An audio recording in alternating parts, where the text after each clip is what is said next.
Hello, welcome to a new episode, Street Untitled with me, Adam. It's good to see you again.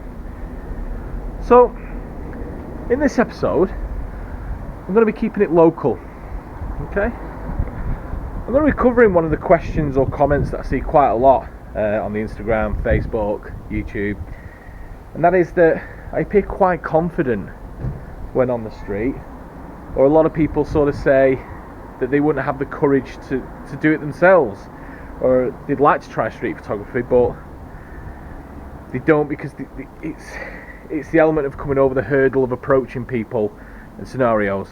So yeah, this episode is going to be dedicated to going through the process that I go through in regards to my approach to the images, my approach to the day, and also a little bit of just about how I sort of built that confidence.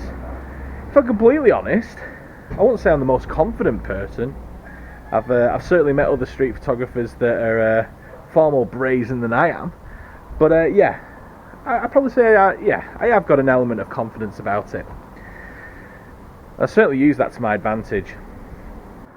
So we'll go around, check out the festival I'm making, and whilst we're doing that, I'm going to throw some more hints your way. Let's get going, see what we can find.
Okay, got me brew. Get ready for the day. Spot on. Spot on this time. So yeah, what I tend to do when I come out to a city doing a street session for the day is I like to get into a rhythm. So I walk around for an hour, camera in hand, just see new locations, potential images that might work, just generally just to sort of get a feel of where I am, and that helps me just sort of to get into a rhythm of what I'm looking for when I'm out trying to capture images. I find that helps build a little bit more confidence, because when you know where you're going, you've got a rough idea where things are, you feel a bit more at ease with what you're doing. The other thing is as well, I'll take images of potential compositions and areas that maybe halfway through the day, having something to eat, I'll flip back through the camera, or maybe there was something that I missed earlier, or maybe there was an area that I didn't revisit. And in that instance, I've got the rest of the day, so go back to these locations and really fine-tune the image that I'm looking for. So that's what I tend to do.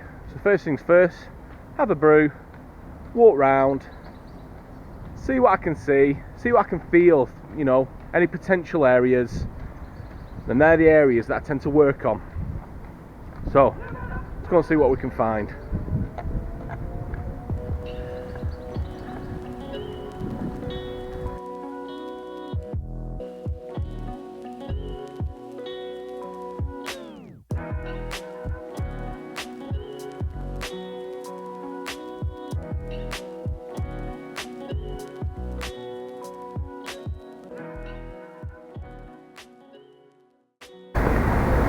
Hello. Another hint and tip that I would strongly advise is really know your camera. Really know your camera and its capabilities, but also its features. So one of the features that this camera has, the Panasonic GX7, is that it can connect via Wi-Fi to another Wi-Fi device, meaning your phone, okay? This can really work to your advantage in a couple of different scenarios. Let's connect these two. Hold your camera backwards. And shoot. Effectively, the phone becomes the shutter, but also the screen. And you can shoot behind you with the camera pointing behind you at the subject. And I tend to find when you shoot that way, it makes for a better image because the person's not distracted and it's just more of a natural image, untampered with. So yeah, see what features your camera has and use them. They're there for a reason. It doesn't matter what people say, if it's cheating or anything. It doesn't matter. It's what makes you feel more comfortable. And for me, as long as it's not interrupting with the image, makes for a better one. Let's push on.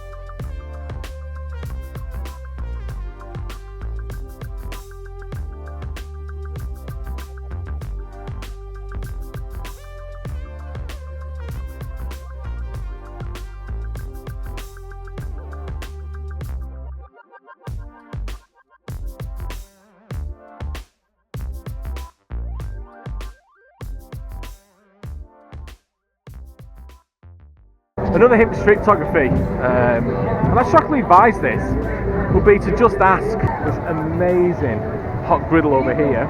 I just asked him if I could take images of them cooking with the flames and everything. I'm loving it. And yeah, they were happy for me to do so. But yeah, one of the biggest hints I definitely gave is there's absolutely no harm in asking.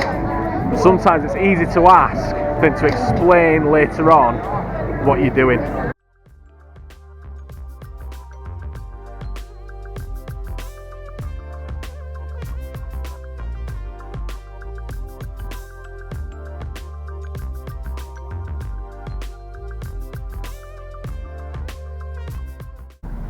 So, festival making day 2. I'm at work. What can you do?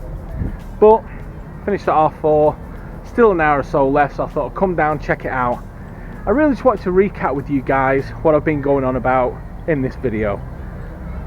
So yeah, I would say if you want to get into street photography, you're looking to take them first couple of steps, without a doubt, networking. Go to your local camera club, check out if there's any street walks, any gatherings, or a festival such as this one. Okay, they offer a great opportunity to go out and take images kind of undisturbed. You've got safety numbers, or you've just got the whole ambience and the whole sort of culture and feel of what's going on, and no one's bothered if you're taking pictures. It just helps to boost the confidence in taking pictures in unfamiliar surroundings. Point number 2 as well is some of the cameras that are coming out with these days with these features. It is crazy. And if you're going to invest money into a nice camera, use the features. Forget what people say. You know, using your phone as a wireless shutter, oh, that's cheating. No, it's not. It's a feature. It's a feature that I'm going to use, which makes me a bit more confident in what I'm doing. I don't want to disturb the scene. I want to capture the scene. Point number 3, don't be a sneaky photographer. Stand there proud, hold your camera out. People are less likely to spot you if you're not trying to hide. Okay? So yeah, stand proud, stand with your camera, play the tourist, hold it out in front of you like you don't really know what you're doing. People are less likely to stop and look at what you're doing because they just assume you don't know what you're doing. Where possible, ask. If you think you've got a good opportunity for a really nice image, why rush it? Like the guy on the grill. I liked his style, I like the grill, I like all the smoke coming off, I like the customers in the background, and it all works really, really well. If I was to run up to take a cheeky shot, I then got to kind of run away, and I just wanted time to really compose it, get some different angles, try and get really low, really high. Obviously I'm going to ask him. You'd be surprised how many people just say yeah. You know, there's no harm in asking. And if he says no, it's probably for a good reason. No harm done.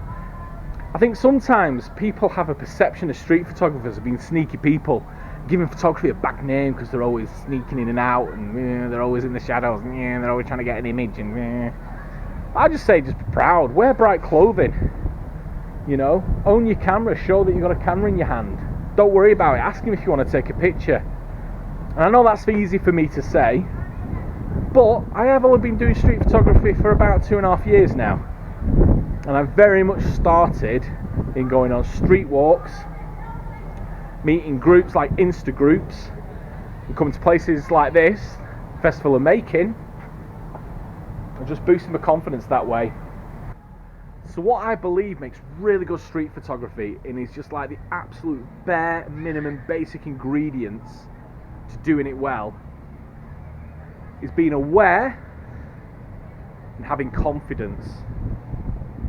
And I'm hoping this video may spark a little bit of inspiration, or giving you a few ideas of how you can get on that path to making great street photography. Being aware of the location you're going to, being aware of the people around you, potential situations that are popping up that will make great images. So that's what I mean when I say being aware.